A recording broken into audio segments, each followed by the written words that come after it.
Okay, so we're going to be going into the brainstorming sessions, and this is where we really want to kind of get some of that feedback that we hope will generate kind of new advocacy activities, projects, initiatives moving forward. And we just have some general guidelines here that help brainstorming sessions be positive and productive for all involved. So first off, we really ask that people be present and engaged. So try to stay focused on the discussion if you can, and if possible, avoid multitasking. I say as I just got my Lego update for my son. So I understand it's not always possible, but try to be focused. Actively participate. We really want everyone to contribute ideas. Remember, you can contribute in the chat box or by speaking. And make sure you listen when your colleagues are speaking. We want to use respectful tone and language. Respectful tone language is required in all community bridges initiatives. I'm not anticipating any challenges or issues, but if we do have an incident where respectful language is not used intentionally, you will not be participated back to a listening session.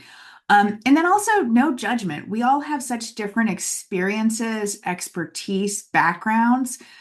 So all ideas are welcome. There are no bad ideas. And we really want this to be a constructive conversation, which means we want you to talk about what works, but also what hasn't worked in the past and why. Because that information is really important for the council to make sure that what they plan and what they put their effort, their energy, and their dollars behind meet the needs of you all as advocates.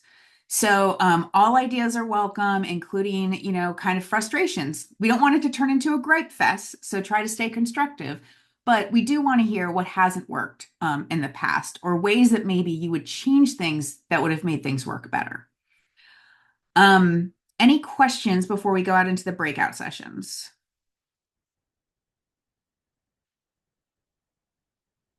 And I'm just checking the chat really quick. Kelly, are there guiding questions that you want us to put in the chat? There are.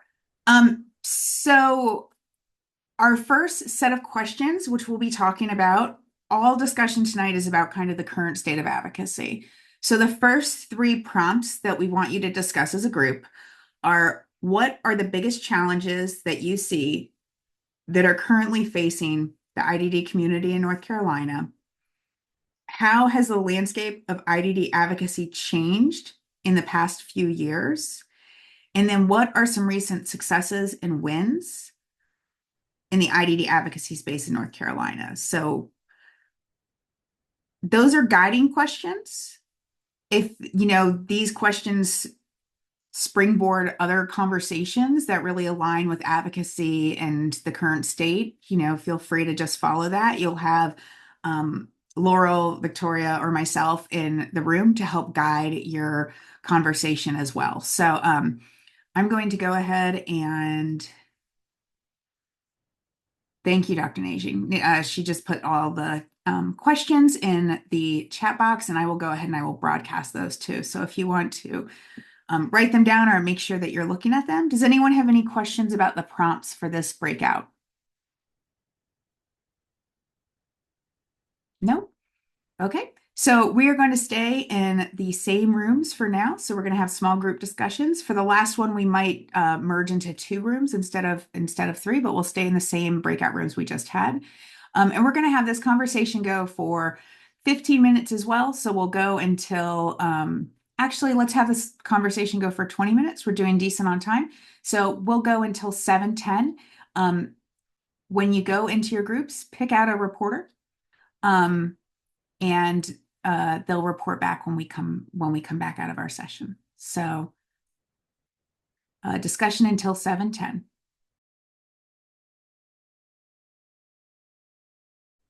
All right, so the prompt is: what strategies have been most effective in mobilizing the IDD community and their allies that you've seen? Oh my gosh, look at that baby. It's a good-natured baby, getting a little bong on his head and being happy. Oh my gosh, how precious. Yeah, she's very calm. She's cutie. Cutie Thank cute. you. Good job. Suckers. Suckers. Okay, so maybe that should be an effective Good job. activity, mobilizing is just babies, have cute babies with us. So That's fun. Then Actually, Shayla, that was my first time at the legislative building. Thomas was still in a stroller. And there was an advocacy day, and the former Arc of the Triangle was like, oh, you need to come. And so, like, he was in everybody's picture, which is kind of the case now. When Thomas is anywhere, he's in everybody's picture. But it was because he was the baby at the horse and pony show. So it worked, Jordan. it works. All right. So what else? What are some effective strategies that you've seen? Donna, I know that you've done a lot of work with the Down Syndrome Society or Association. Jennifer, I know that you have experience in your previous state and here. So what strategies have worked, or what do you want to see that you think would work? I was going to say, going back to just this idea of babies, it's even more so seeing our families and seeing the people that are impacted. We are live humans that are being impacted. And I think sometimes people have not seen that, nor have they wanted to see it in the past. So I think we are kind of bringing ourselves into the forefront now. Thinking of like things that I've seen that have been working. I think it is being seen now. I like the idea of I guess we're calling it the coalitions, but people coming together and going in as a group or creating a spokesperson and all going in, because I think there's power in numbers, but there's also the ability for that one person who's leading to also bring in those people as the conversation is going. And I think we're gaining more people because of that. I agree. Yeah. Yeah, I agree. Collaboration rather than letting ourselves being siloed, and it's not helpful. It works if you're dealing with a group that has a particular need that affects only them. But I can't think of very many, groups that have needs that aren't shared across the board, and working together, it's much more impactful. If you show up at legislature and you're advocating for, like in my case, brain injury, you have a small number of people, and it's not well understood, and but the needs that you're talking about are the same needs that millions of other people have. And so it makes a lot more sense to always try to collaborate and make a much bigger impact. And then if you've got specific things, go back later and do that. But I totally agree. Great. Donna, I see your hands raised.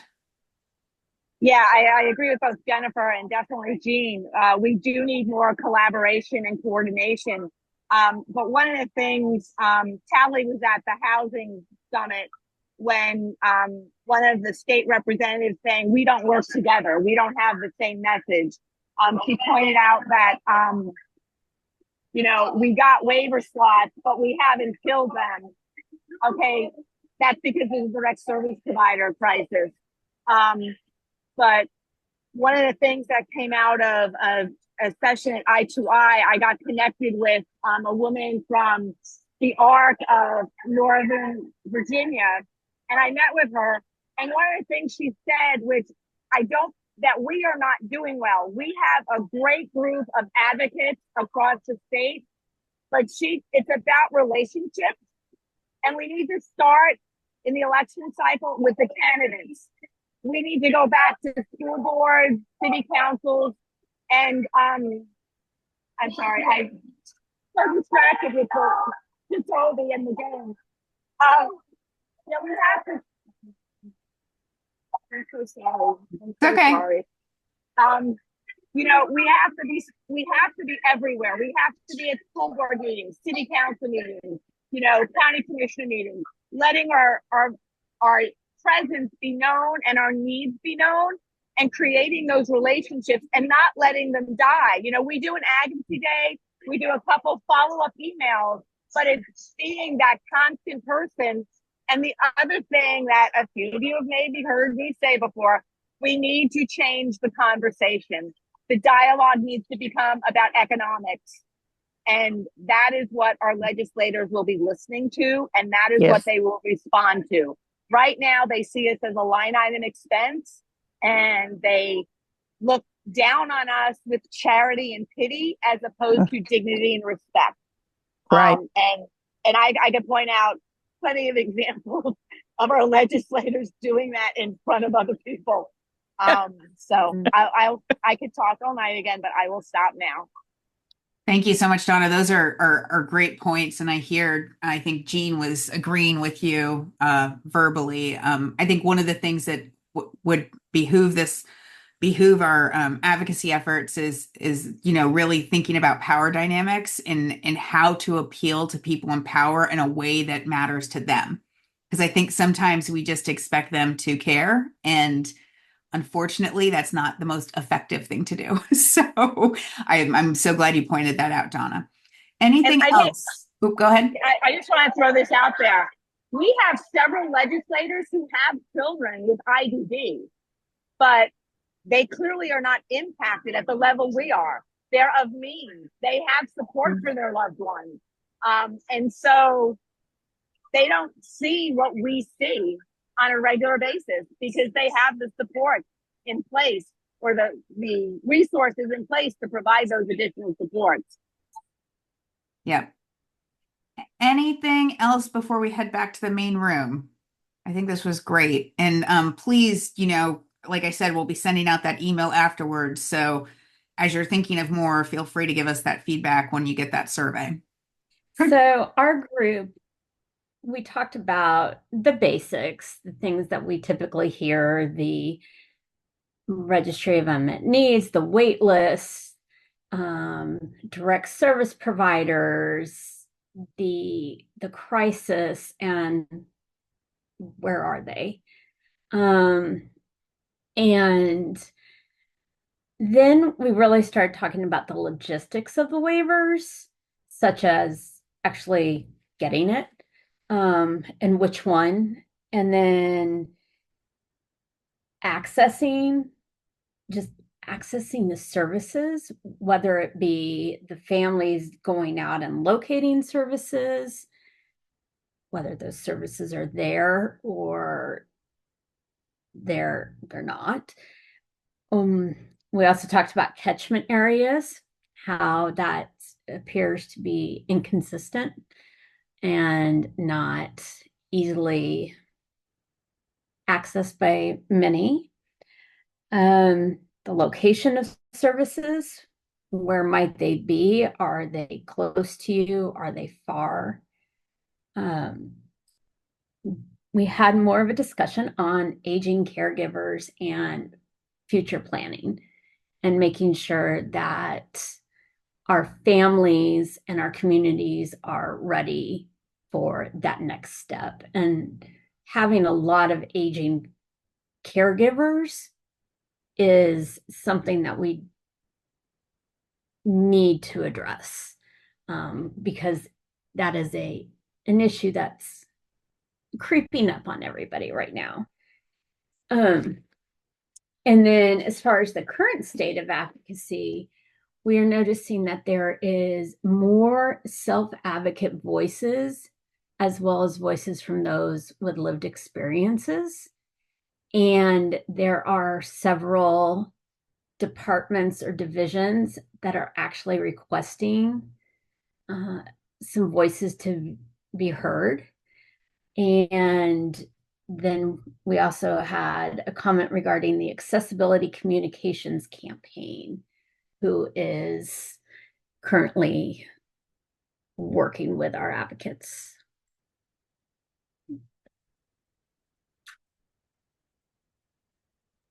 Thank you, Jennifer. That was a great summation. Thank All you. right. Can another group report out? I'd be happy to. Krista, so I was gonna, Go ahead. sorry. This is Krista reporting in from our group. So we identified for the first question that having, in terms of what are the biggest challenges, having folks that are competent and not just available. So, we discussed how this can create an unsafe environment. So we feel like that's a big challenge. And then the landscape, how the landscape has shifted. We were feeling like we've seen some positive shifts, much like was just mentioned, starting to become more person-centered. It feels like folks are listening more to lived experience, as already mentioned, and seeking out that rather than talking about folks, but actually, listening more. And then lastly, we talked about successes as what I mentioned, of more of a focus on lived experience. And also it feels like identifying and understanding of needs for individualized education or training or coaching, that it's not like, the child on the spectrum, and then we treat the child as if they're nonverbal without getting to know the child kind of thing. Like it seems there's a little bit more awareness, and I'm speaking about my child actually, but there's more awareness now that someone who, like my son who's on the spectrum, you can't assume that he's nonverbal. It feels like the education level has increased some, and that folks are now asking more questions. Well, is he verbal? And so that feels like somewhat of successes. Laurel, did I miss anything?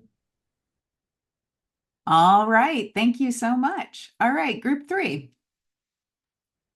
So I'm going to report out for group 3. As far as the biggest challenges facing the IDD community, we talked a lot about things that have already been said, but just to add some that haven't been stated yet, we also talked about things like transportation, integrated and competitive employment, and those sorts of barriers to community living, as well as affordable housing. So just in addition to everything else that was said, we mentioned those as well. As far as how the landscape of IDD advocacy has changed in the last few years, really to our group, that folded in very nicely to recent successes or wins in IDD advocacy. So it kind of organically combined questions 2 and 3. So we said that we are seeing a lot more work for individuals with lived experience, as well as the seeking of their opinions. So that is to say that folks aren't just volunteering their time anymore. It's an opportunity for employment or at least compensation for folks with lived experience. So that's a win. We also talked a lot about how some of the barriers between different diagnoses are starting to come down a little bit, as they should. So things like peer mentor and peer support programs for IDD, having borrowed from the forebears in the mental health and substance use disorder community, is a huge win, and both a challenge and a win for advocacy moving forward is the idea of collaboration and coalition advocacy. So, moving somewhat out of the IDD community to other marginalized populations with similar concerns or goals, and working together in that way as well, and not just sticking to our own quote unquote people, and taking advantage of the power of cooperation and collaboration. So I think that's a pretty decent flyover. Fantastic. Thank you so much. Sounds like you guys discussed a lot in a short amount of time. We're going to ask you to do that again. Discuss a lot in a short amount of time. So we're going to give you 10 minutes. We're not going to be able to report out because we are running out of time, but we're going to give you 10 minutes. We want to hear, piggybacking on the coalition building and engagement, talking about community engagement. What strategies have been most effective that you've seen within IDD advocacy? And what strategies are lacking? What would you like to see that hasn't been tried yet? So we're going to go ahead and we're going to go into our breakout rooms until 7:25, and then we'll just come back to say goodbye and wrap up and see if anybody has any questions. So we're going to be in till 7:25. Hello, everyone. Yep. Hi again, everybody. Yeah. So Cynthia, are you still interested in being the reporter, or would you like to pass to someone else? I'll pass this on else. Okay. Anyone else would like to be the reporter?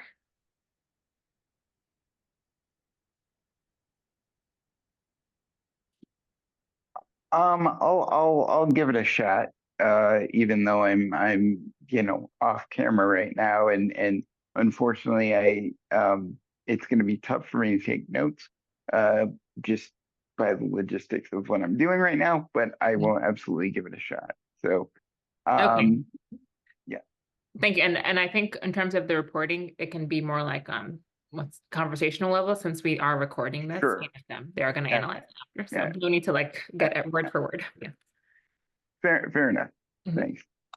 You're welcome. I can do it. It's fine. No, I've got it, Cynthia. It's okay. Oh, okay. I don't mind. Okay. Well, Thank- I'll start Thank out. you. I think one of the biggest challenges that we're having in the IDD community is making sure like there are adequate services across the board for everyone. And also housing is an issue that is faced in the community.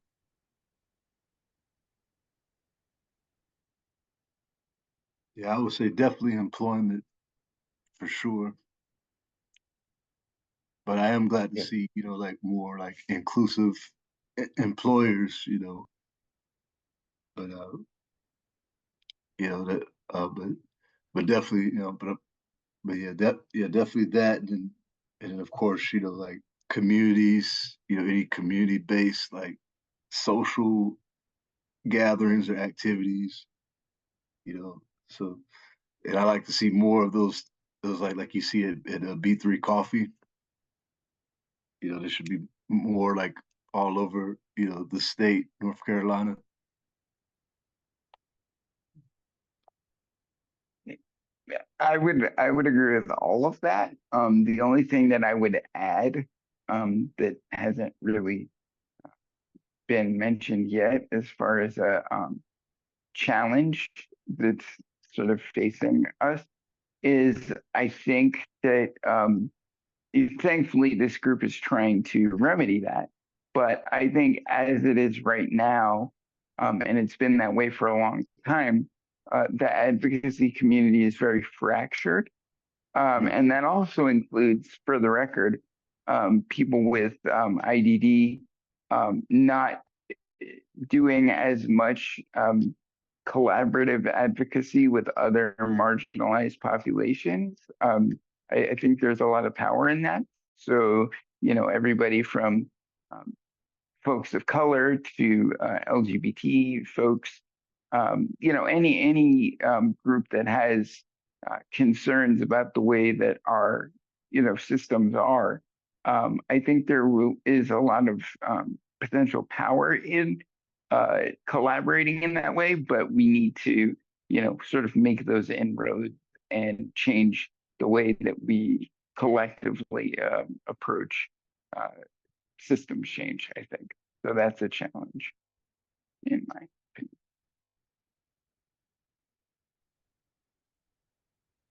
I would agree with all of that, and I apologize. I was late jumping on. I missed the majority of the first group session. I would just add to that, caregivers, staffing, for all levels of care, is certainly a need that we all, realize and see as an issue, but is certainly an ongoing issue that we're trying to address, but still persists. Mhm. Yeah. And yeah, Jenny and also Sharmika, I saw that you both joined recently, so I wanted to give you the opportunity to share your names as well as where you're located. And then after do that, the other part that we were discussing earlier is our why. So like why each of us decided to be present and any programs that we've participated in. Would you like to start, Jenny? Sure. I'm Jenny Hobbs. I live in Winston-Salem, just down the road from Matt, actually. And my why is my 3 kids. My son has aged out of CAPC and did not age out well, honestly. But that was his choice, and I've done my best to respect that. And I have 2 daughters that are still in CAPC that are actually, it's my youngest 15th birthday today. So, and I actually just got a text that dinner is ready. So I'm going to have to hop off. I probably won't stay for the last discussion, but I'll stay on to finish this one. But so she's just turned 15 today, and then my other daughter is 19. Thanks for sharing, Jenny. And Sharmika, can you hear us? Yes, I can hear you. Yeah. I am Shamika Williams, and I think just like Jenny said, I too, like, my children are like the driving force of this. All of my children have mental health challenges, but my youngest 2 have a lot of mental health challenges, and also they have physical and developmental delays and things like that. So it just kind of pushed me to try to find something to help them, because like I was just Googling, and Google can be your worst nightmare sometimes. I was just trying to get, services and find things and find information. So it kind of paid off in just kind of finding different things to look for and ways to speak to doctors and stuff to kind of help. And I just wanted to help other parents so they didn't feel alone. But I am in Nash County, probably about 2 hours away from most of you, at least 2 hours away. Thank you for sharing, Shamika.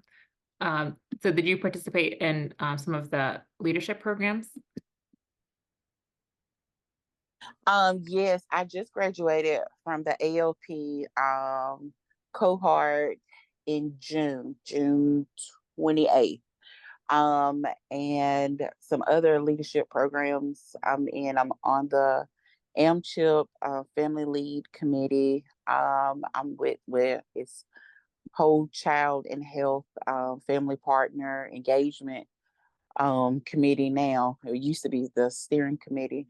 And I'm a parent leader with a local organization called the Down East Partnership in my area.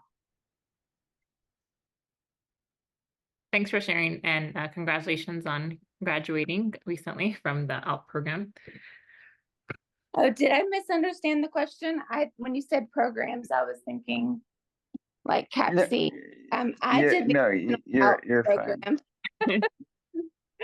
So I did You're ALP in 2020, and then Matt can probably better remember what the other things were called that I did with him back in the day. But honestly, Jenny, we've been up and down the roads with each other enough that it's probably a long list. So yeah. Um, It is a very long list, but Yeah. I think the alphas will got me invited to this. So Probably, yeah.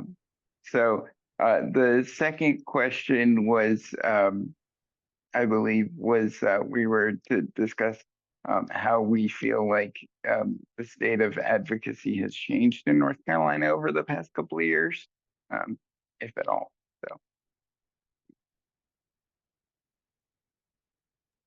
Cynthia? I think it has changed because more people are stepping up to become advocates and they're speaking out more and going to rallies and just spreading the word about different issues.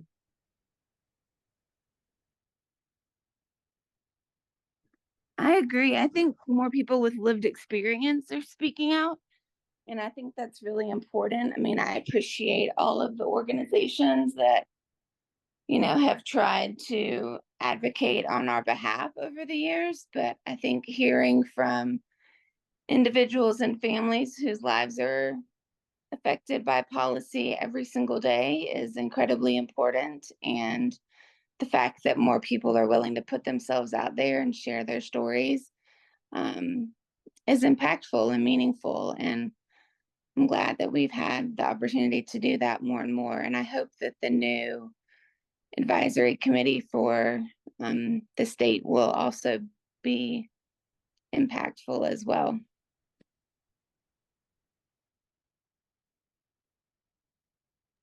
I can go next. I am just getting into this realm, so it's only been about 2 years now. So, but for me, in the past like 2 years, I've just been overflowed with so much information, and I like that with COVID, it started things being virtual because a lot of these opportunities to learn from things are not in my area. I haven't found anything that's in my area. So most of these places are like Charlotte and Winston-Salem, Raleigh, things like that. And so it's made it easier for me to be a part of and learn.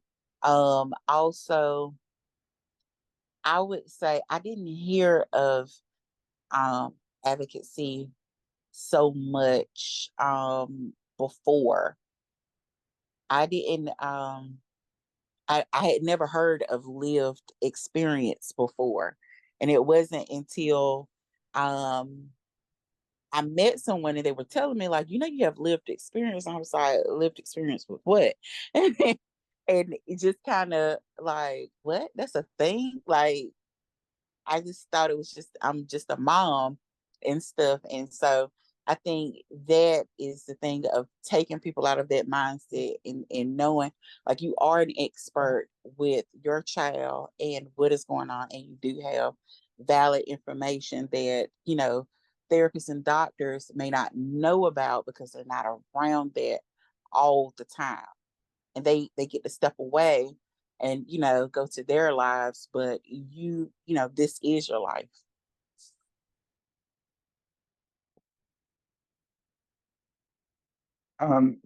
So I think we're going back. I thought we were going back at 7:05.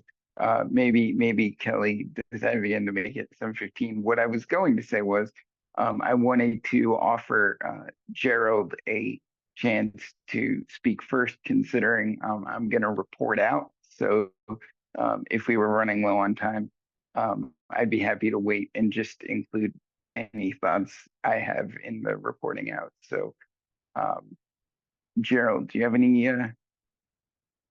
any thoughts about the way that advocacy has changed in North Carolina and/or any recent successes? I think everybody else kind of answered questions 2 and 3 at the same time a lot, which is, helpful. But anyway. Yeah, that's a really good question. I think from what I've seen so far, of course I've seen, like the legislation, town hall, like I knew that was something I've of course, I didn't attend myself, but I know I've been keeping up with it because I follow, NCCDD, the DD Council, and I'm always keeping up with, a lot of things that are going on in advocacy. But yeah, I know I've already mentioned about, the inclusive employment, so I am glad to see that there are more inclusive employers, and but of course, I mean, but I personally would like to see more like allyship and more like, more, I guess more disability, justice related type of, work, and I know Alpensy is one of those, but hopefully, to see some that that would be, that would be great as well. And of course, the disability, pride parade has been, I'm glad, to have, experienced that, and that's all I have to say. All right, thanks. Thanks, everybody. I agree with pretty much everything everybody else has said, and I'll be happy to report out. Thanks. Okay, Kayla started us off. The biggest challenge is finding staffing. Not only funded staffing, is also funded someone who can working with them. Because I funded sometimes a staff, but they don't know how can working with them, and the situation can be worse and need to change it. And then pass a long time without staffing.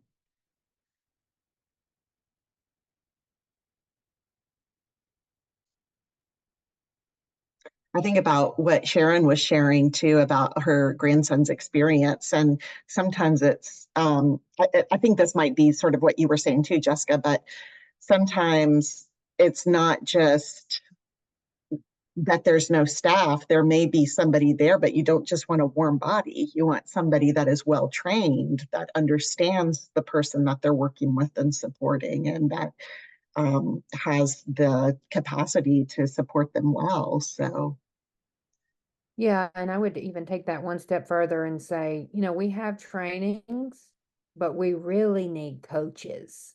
Like can you really attend a training for like an hour? What do they get? They give, for example, teachers an hour or 2 hours or something, and then they're supposed to like know it all and just from sitting in a 1 hour or 2 hour training, or sometimes watching a video online, and it comes down to funding. But if they had coaches, you do the training and then you have a coach.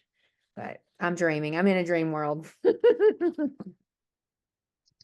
dream big. No, but I like that. Oh, I'm sorry. I like that idea. I think that's awesome. And that's what school systems should do. And particularly now, since they're bringing teachers in what we used to call the old lateral entry. So if someone has a degree that's a non-education degree, they can come in now and start teaching. So, which that's okay, because I'm sure they bring some wonderful things to the plate. But if my degree is in business administration, for example, and I come in as a kindergarten or third grade teacher, and I've not really had that much experience with children or very little, what would I do? It also may cause burnout quickly as well. So a mentoring program would be ideal in-house in that school system, and even taking it back to teacher prep programs too, because we have in higher education, when we look at special education teachers, the numbers are down in those type of programs in colleges and universities.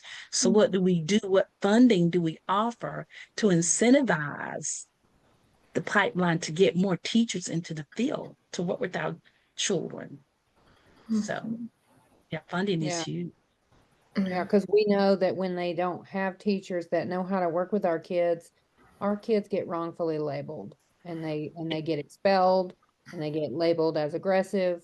And that has happened to my son. He's homeschooled now, but he pushed his teacher to the ground, He was trying to leave his classroom for a break and she tried to stand in front of him.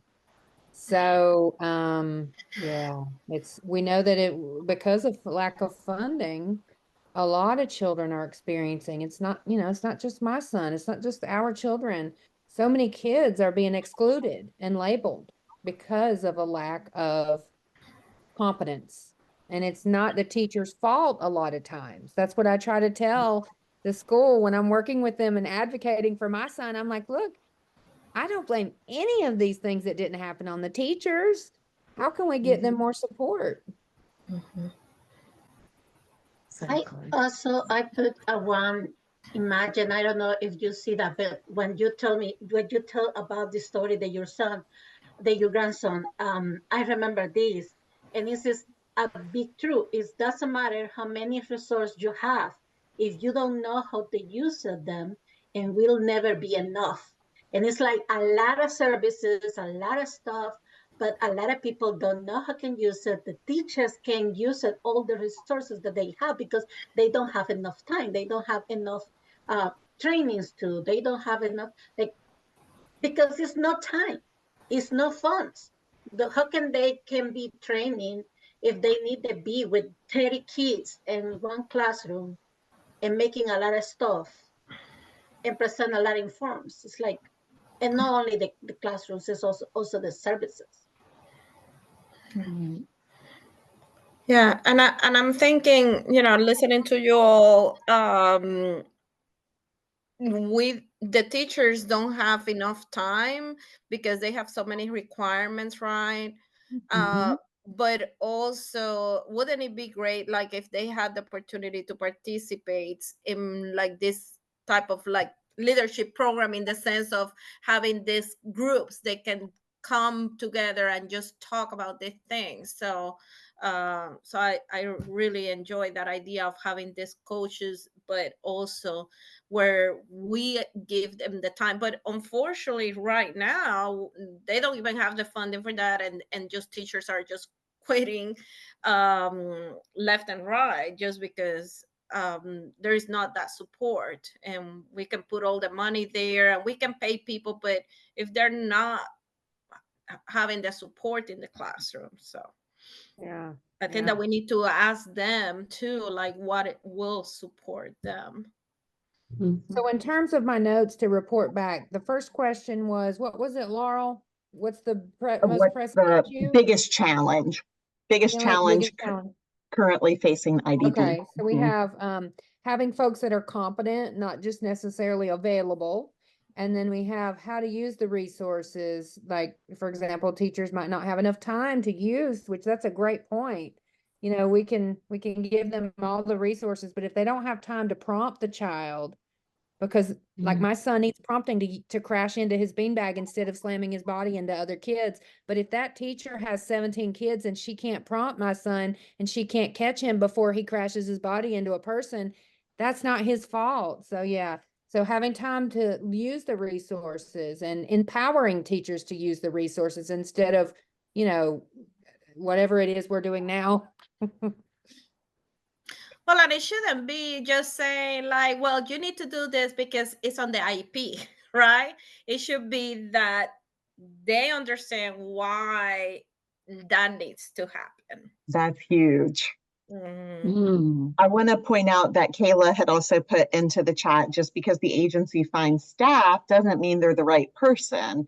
And that can sometimes create unsafe situations for the staff and the client. And that's really important to note, that unsafe situation. Yes. You can't just put a warm body in some place. Yes. And Sarah mentioned also dealing with the need for attitude change, and our loved ones need to be valued for who they are and what they can give, and they're still considered second-class citizens. And then she says she's the oldest, so she's probably the most cynical. But Sarah, I think we all agree with you. I agree. That's wisdom, Sarah. It is. So, that's right. That's wisdom. Not age. It comes with age. It comes with mileage. So the second question, how has the landscape of IDD advocacy changed in the past few years? What have we seen change in the way that we advocate for things, or what we're advocating for? I see a big changes in the point there. Before it was like, oh yes, I advocate for the people with disability, but don't be people with disability there and the table.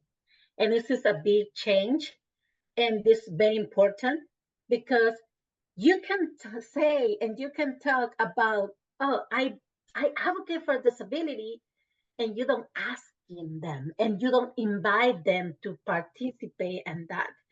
And one thing that sometimes a lot of people tell me, oh, but if you don't permit they come to the meetings, they don't advocate for them, or they don't. And I say, not necessary, because you need to accommodate to what they need. Example, my kids, they don't want to go to the IEP meetings. But before they go to the IEP meetings, I asking them, okay, this is your IEP. This is what they say. This is what you supposedly need. This is what you're supposed to receive. This happen or don't happen.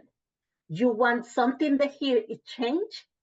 And they tell me everything. They don't go to the meeting, but they let me know everything that they need and they want in his IEP. And it's like, I invite them. It's not that I don't invite them. It's not that they don't advocate. It's I accommodate to them. Yeah. To be better. So It's would just you like say today, that, right? Yeah. Like being able to speak with your voice out loud or speaking through typing and the messaging, you're giving input whichever way you're doing it. I'm sorry.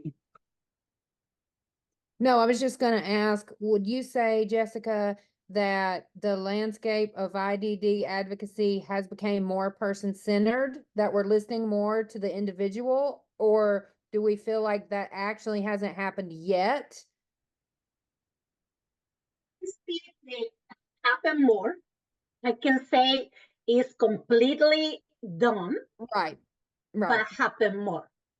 Okay. So as a group, we feel like the landscape has shifted some, and at least they are trying to be more person-centered, making more efforts to listen to folks who are experiencing rather than talking about them, right?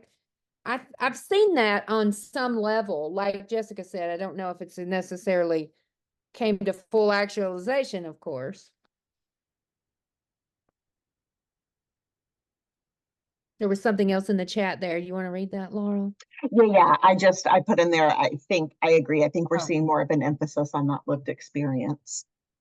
We've got 2 minutes left, and there is one more question. So what are some recent successes or wins that we've seen through IDD advocacy? I think what you just said is seeing more emphasis on lived experiences, whereas you didn't see that. I know years ago, we would not have seen that. So I think we are headed in the right direction by that occurring now, and we need more of that. And I think that's going to be the key, to have the people who actually are living it, or who have lived it, or who've worked with the populations in all different spectrums, in business, in education, in health, and whatever the case may be. It needs to be a unified front. Yeah, and I think also there's more perspective of the whole spectrum, and not just for autism, but in general. You know, my 14-year-old, folks used to, when I would tell folks he was on the spectrum, a lot of times they would think, oh, that means he can't speak. But now with my 5-year-old, folks are understanding more. Okay, well, is he verbal? So that shows me there's more of the education is seeping through to, at least on some level, about the spectrum, and not just for autism, but in general. Have y'all experienced that same kind of thing? Maybe like a broadening of perspective for IDD? Yeah, that neurodivergent movement that we're seeing, there's more people that are starting, I think, to identify and understand what some of those barriers feel like, and they're starting to think, oh, maybe that's something that I've experienced and didn't really realize it. Something that I feel that is missing in all that part is that not everyone understand at the same level, and need to be more advocacy and documentation, information, and trainings at every single level. Because if I have kids that they understand more visually and pictograms and things like that, and it's not so much like that. It's not so much information, and not only advocacy part and these levels they go with the people is also in the community, for they can making the things normally. Yeah. Sarah made a So- recommendation in the comments that we check out Grace Dow. I think that's how you say it, Grace Dow's blog. Has anybody heard of her?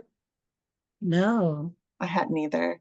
She's a young adult with CP, and she's on Facebook, and she offers a good perspective and shares stories from around the country and world. Just today's was particularly good because she talked about going to IEP meetings, and I always made my son go to IEP meetings, and she talked about how painful it was for her, and she often left in tears. And I forced my son to go because I thought it would make him a better advocate and be able to learn what he needed to speak up to ask for. So it's good for me. I'm still learning at 73. I mean, it just goes to show you never know what you don't know. And sometimes when it's your own kid, it's hard for you to hear or they don't want to share. So I like to read other people's perspective.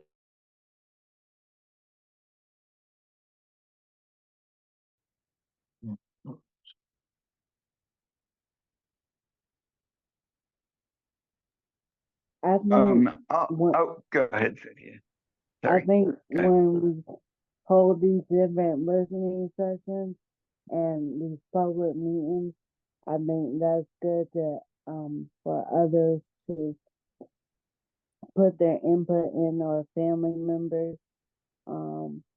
Yeah, and I think all these different programs are helping people in the IDD community to, you know, be able to use their voice and not be silent.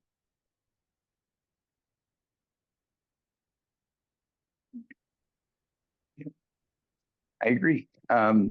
I would just add that something that I think has been very effective.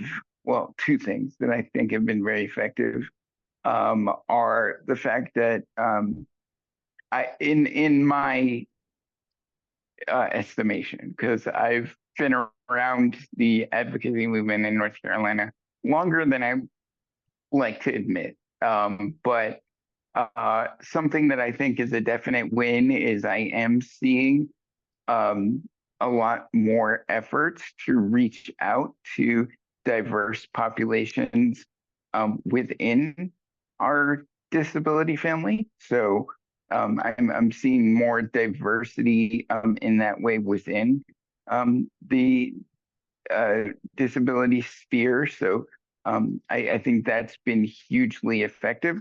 And another thing that I think has been very effective is I think there has been more movement towards making sort of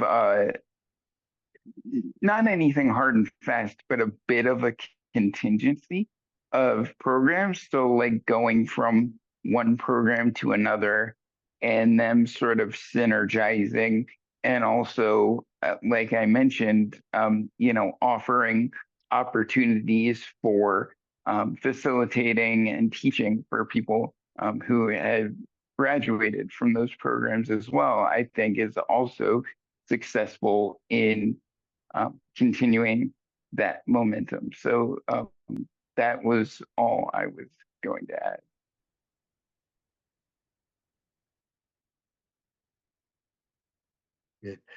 Yeah, I would definitely kind of, add what Matt and Cynthia, said.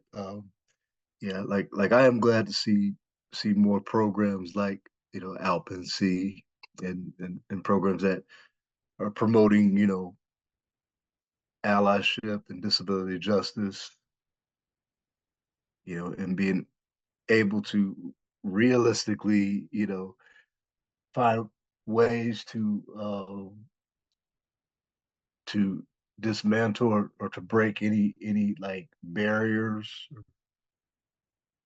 you know, but more importantly, just how, people without disabilities, people without IDD should treat others, treat the people with IDD, you know, and so I mean, it is good to see that, see that, that we have programs that really help people kind of learn to, just to do better, just to become better, allies, for the for the IDD, individuals.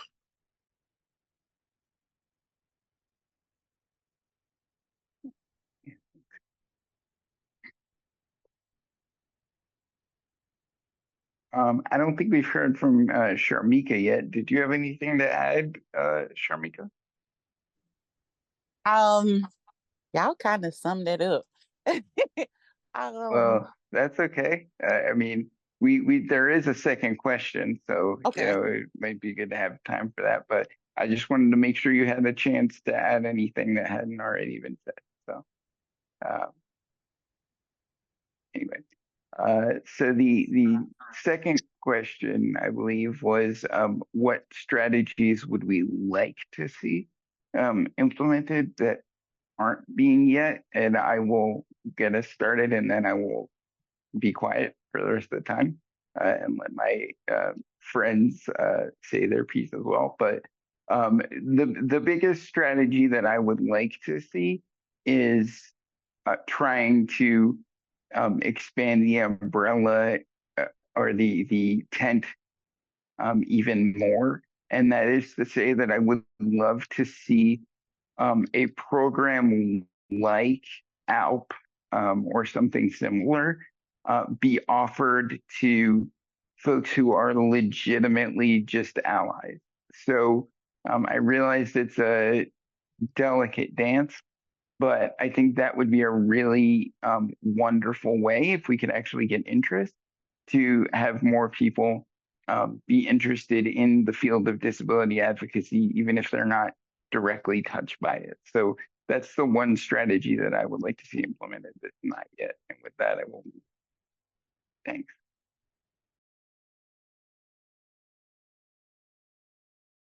I can go next. This is Shamika. I would like to see some type of way to integrate like these type of leadership and trainings and stuff in children early. Like if they could figure out how to implement this into school and it not be, like you said, just for people that are directly affected, but for like just social emotional health and just knowing, leadership and how to treat people and understanding at an earlier age, and for that to just blossom as they grow up and see how it would change things if this was a part of their norm, and how many other ways it would affect, them later on in life.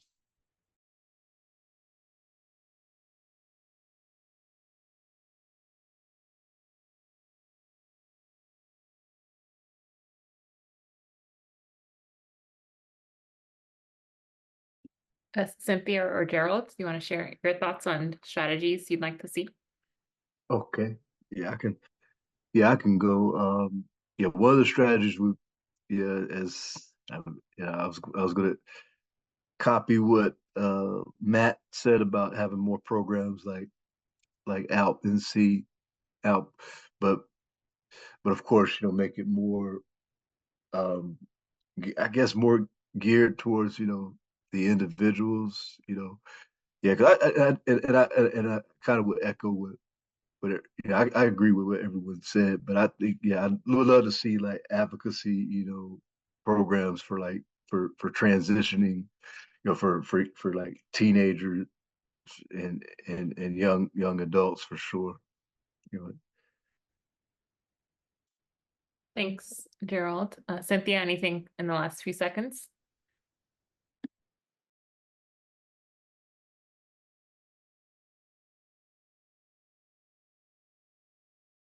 No, not really. You guys have summed it up pretty much. Thank you. We're too good at this. We ran out of time. We're too good. Fantastic. Thank you so much. Sounds like you guys discussed a lot in a short amount of time.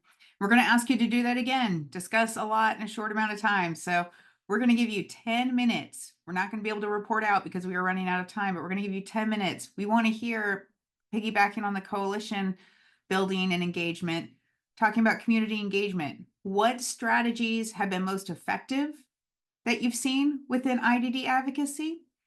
And what strategies are lacking? What would you like to see that hasn't been tried yet? So we're going to go ahead and we're going to go into our breakout rooms until 7:25, and then we'll just come back to say goodbye and wrap up and see if anybody has any questions. So we're going to be in till 7:25.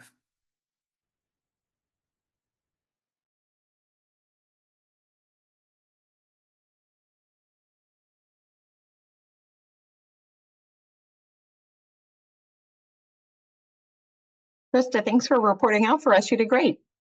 Oh, thank you. Thank you.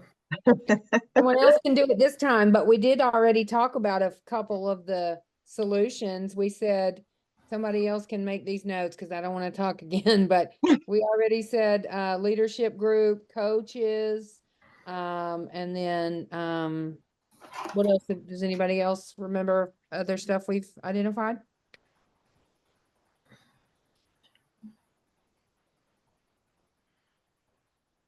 Or new stuff?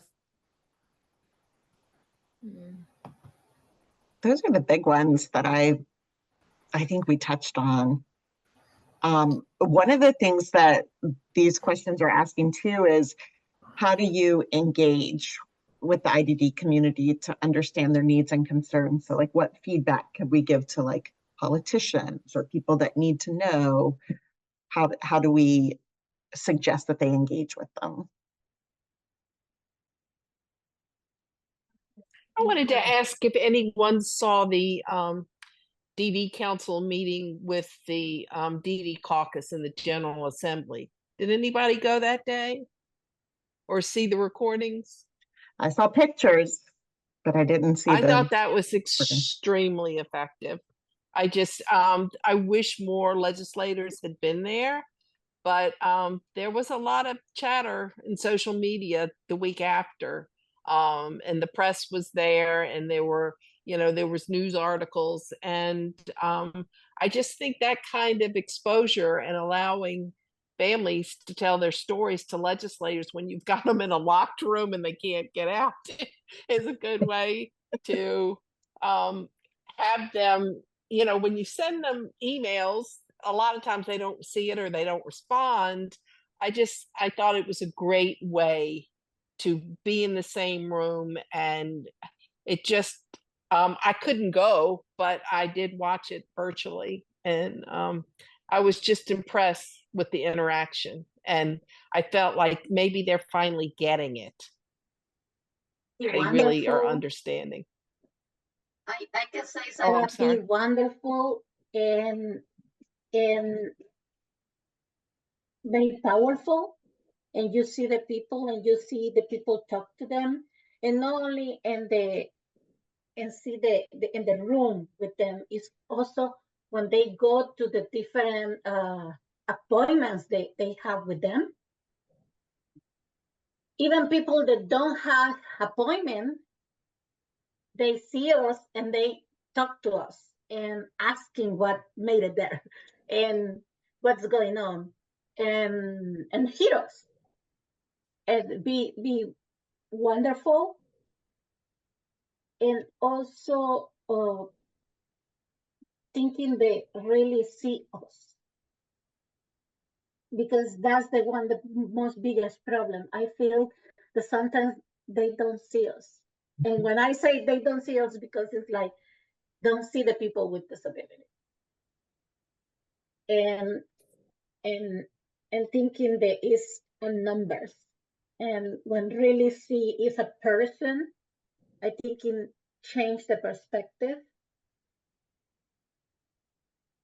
And a lot of other people asking too, what is the support we need?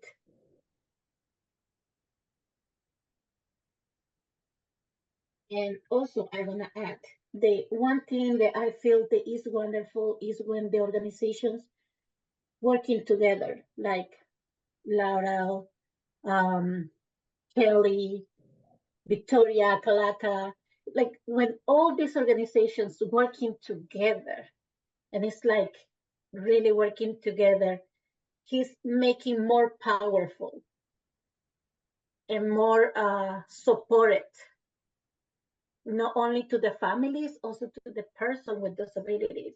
And I think the divisions that sometimes happen and the advocacy part need to take away and try to working more together, because I think together be more strong. We're in numbers, right? Kayla said that she says the biggest issue is needing to address problems without discussing solutions. It's great for you to hear our concerns. And now what?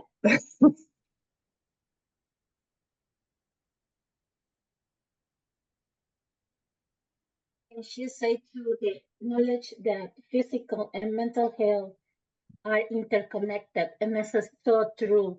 It's so difficult to find that someone who can take care of both part of that and really working with them and help them.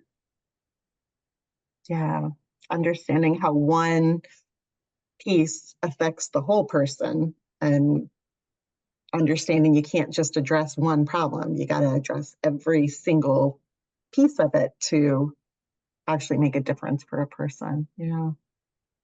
The whole picture. So the last question she asks is, can you share any examples of successful community engagement or collaboration? So I think Sarah brought up that really successful meeting with the legislature. Has anybody else seen any other successful collaborations? I can say, and I don't say that because was my event, but when making the conference for Hispanic families, you can imagine how happy I feel to see so many families say to me, oh, this helped me a lot. These people tell me a lot of information that I need to know for the school, a lot of information that I need to know for what I need to make it for the waiver or things like that.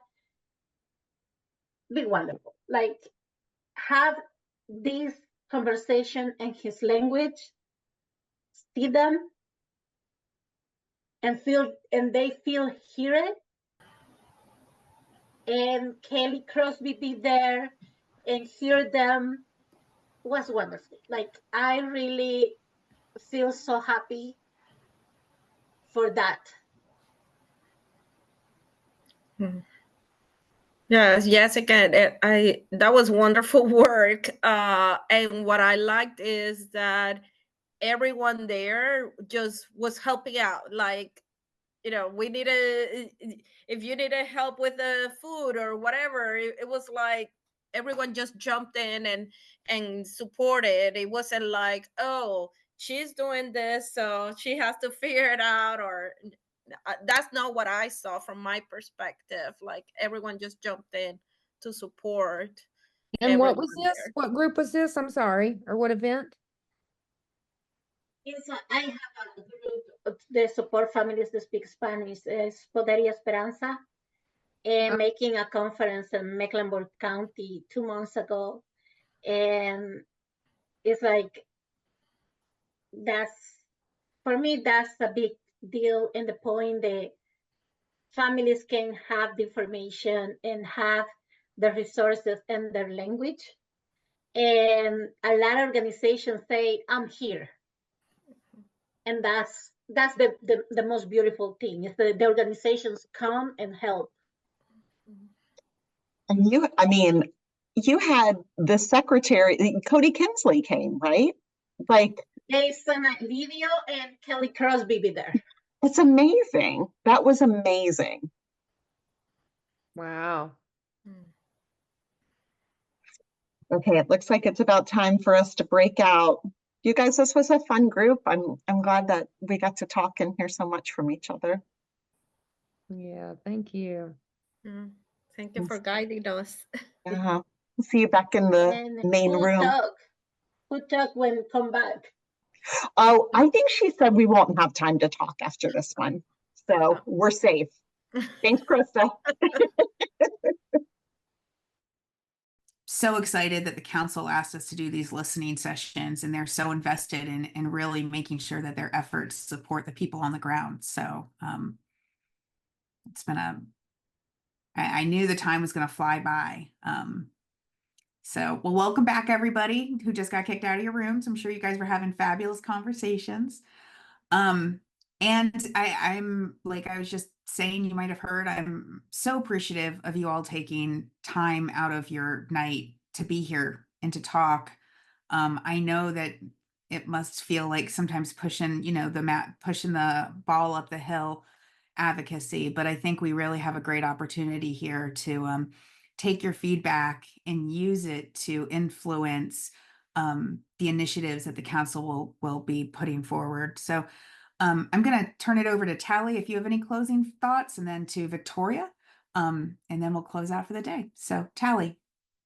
I just was energized to be with y'all and to hear your ideas and what's working and what's broken, and your advocacy ideas are why we do this work and why you are so needed. So I'm very grateful for this opportunity. I really hope you'll think about doing this with the ECHO model. I hope you'll come back to the listening sessions and just be part of the growth of this. So thank you, and I look forward to at least 20 more years of advocacy together. Wonderful. And thank you, Tally, Melissa, for taking time out of your busy schedules to be here. We really appreciate it. Victoria. Yeah, again, thank you to Kelly and her team for organizing this first session. So we're really thankful that each of you decided to be present tonight. And so we're hopeful that you'll decide to continue to participate in the upcoming sessions. We have a couple that Kelly's organizing, as well as that Laurel is organizing. And like we shared earlier, there's an opportunity for compensation for the participating in the ECHO model if you're able to commit to all 4 sessions. So please look out for an email follow-up with the link for you to RSVP for those. And if you have any feedback or questions from your experience tonight that you want to reach out to us about, please do reach out to us. Our email address is ncaln@akalaka.org, and I'll write that in the chat as well. Yeah. And we would love, before we log off, if you're willing and able to turn your camera on, it is great to get a photo with everybody involved. It helps remind us that we're not just disjointed. All right, I love that, Donna. Not just disjointed voices, but that we're real people who are coming together to make a difference. So if you could turn your camera on really quick, I'll just give it 1 minute. All right, thank you everybody who did. And if I'll do a countdown from 3, 2, 1. So 3, 2, 1. Wonderful. Thank you all. Really appreciate you being here, and you will have a follow-up email from us by the end of the week. But thank you all so much for your time and your energy. I hope everyone has a great night. Thank you, Kelly. Thank you, Kelly. Thank you. Kelly, thank you for putting this on for all of us. Oh, I'm just so tickled that we had so many people show up. I know sometimes it must feel so repetitive to people to say the same things, but so excited that the council asked us to do these listening sessions, and they're so invested in really making sure that their efforts support the people on the ground. So it's been I knew the time was going to fly by. So, well, welcome back, everybody who just got kicked out of your rooms. I'm sure you guys were having fabulous conversations. And I'm like I was just saying, you might have heard, I'm so appreciative of you all taking time out of your night to be here and to talk. I know that it must feel like sometimes pushing, pushing the ball up the hill advocacy, but I think we really have a great opportunity here to take your feedback and use it to influence the initiatives that the council will be putting forward. So I'm going to turn it over to Tally if you have any closing thoughts, and then to Victoria, and then we'll close out for the day. So Tally.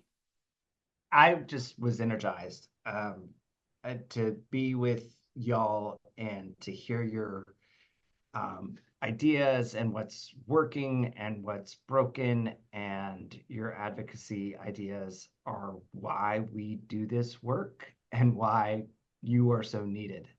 So I'm very grateful for this opportunity. I really hope you'll think about doing this with the ECHO model. I hope you'll come back to the listening sessions and just be part of the growth of this. So thank you. And I look forward to at least 20 more years of advocacy together.